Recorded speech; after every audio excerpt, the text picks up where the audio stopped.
notre hôpital, votre hôpital est malade. Aucune et aucun de vous ne peut ignorer les annonces qui ont secoué notre hôpital, ses personnels et ses usagers.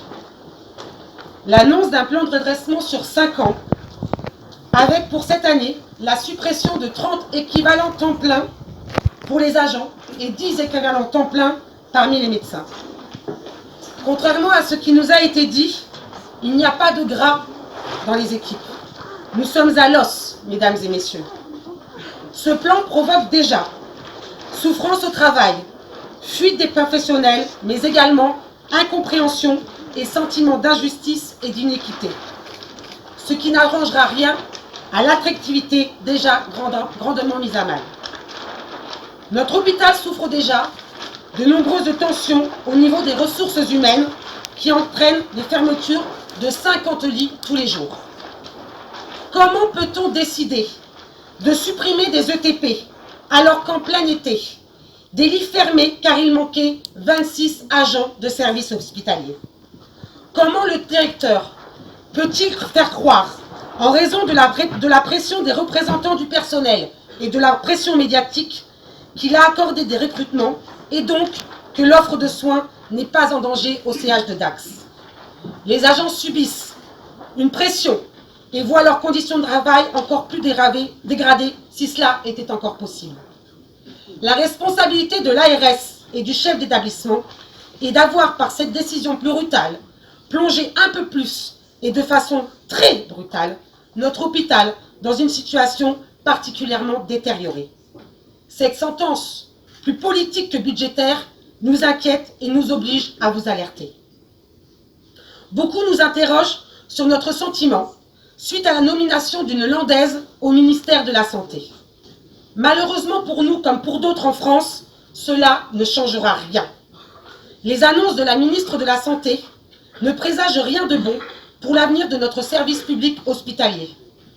Mesdames et messieurs les élus, monsieur le Président, vous devez peser de tout votre poids et influence pour mettre la pression au gouvernement pour que cesse la casse de l'hôpital public.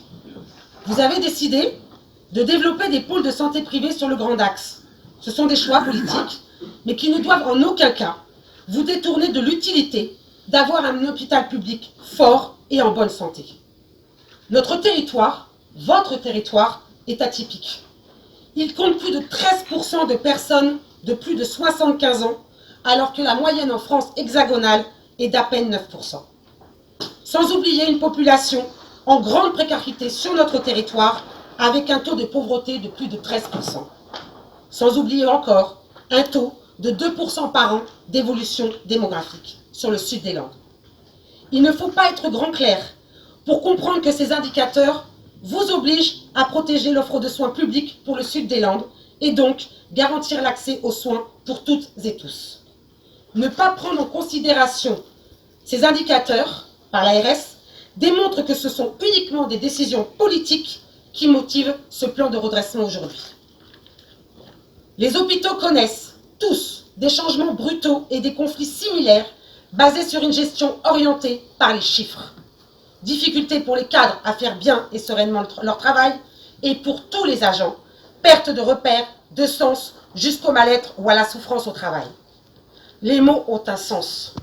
Et surtout, se cachent toujours derrière des politiques qui conduisent d'année en année, de réforme en réforme, de gouvernement en gouvernement, depuis au moins 2002, à la disparition de la notion de service public et à l'assimilation par les directions de la marchandisation de la santé. Si nous sommes obligés de reconnaître que les établissements de santé publique sont soumis à un système contraignant qui oblige les hôpitaux à ne réfléchir que par une logique de résultat, la tarification à l'activité a plongé les établissements dans un système de rentabilité en oubliant que la mission de service public est prioritaire et ne peut s'articuler autour de résultats, d'un chiffre d'affaires ou encore de son activité. Ce système, vous l'accompagnez peut-être, vous le cautionnez peut-être. Toutefois, aujourd'hui, plus que jamais, les élus de la République que vous êtes devez demander la fin d'un système qui ne tient plus et qui creuse de plus en plus d'inégalités. La Fédération hospitalière de France, représentation institutionnelle des hôpitaux, demande dans un communiqué des moyens immédiats supplémentaires face à une situation budgétaire catastrophique dans les établissements.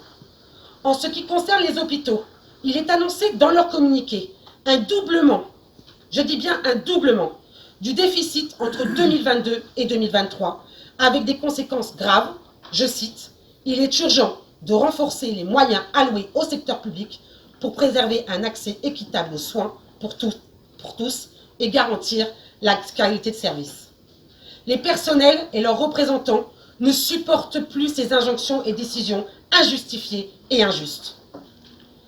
4, mesdames et messieurs, 4 plans d'austérité en 12 ans pour le CH de Dax.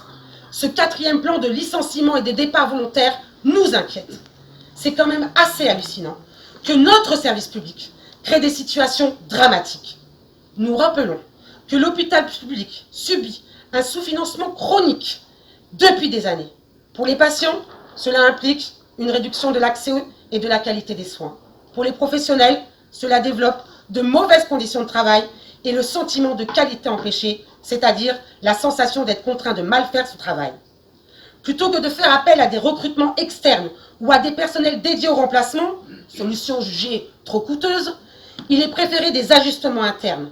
Les personnels en repos hebdomadaire ou en congé sont rappelés, d'autres sont échangés comme des pions entre services. Et cela ne concerne pas que les infirmières et les aides-soignantes.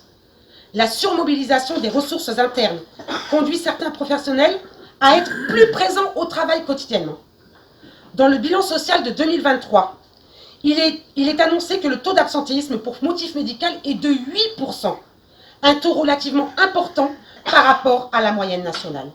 Et nous pointons une inquiétude sur les 5 premiers mois de l'année 2024 qui compte déjà 119 accidents de travail, soit une augmentation de 29,23% par rapport à l'année entière 2023.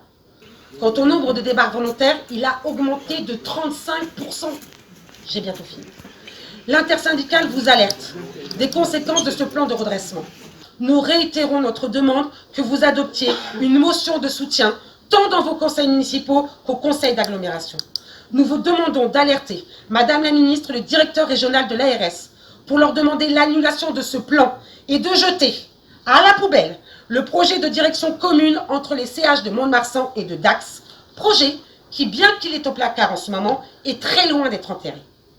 Nous vous demandons d'alerter le gouvernement afin qu'il donne des moyens à la hauteur des besoins réels pour les hôpitaux publics. Il manque 15 milliards d'euros sur le seul volet hospitalier.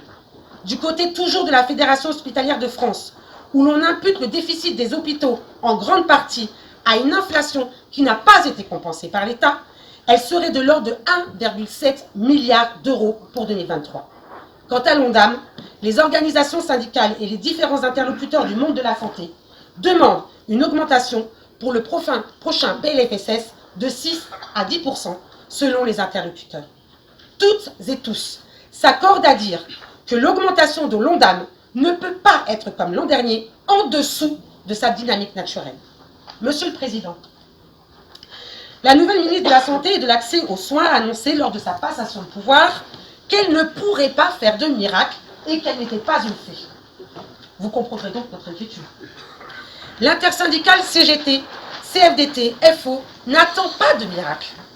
Pas de miracle, mais des actes.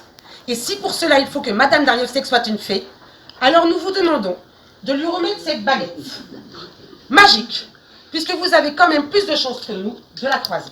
Je vous la pose ici.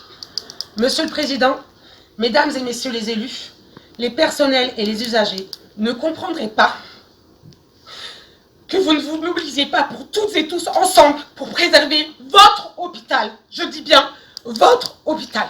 Merci.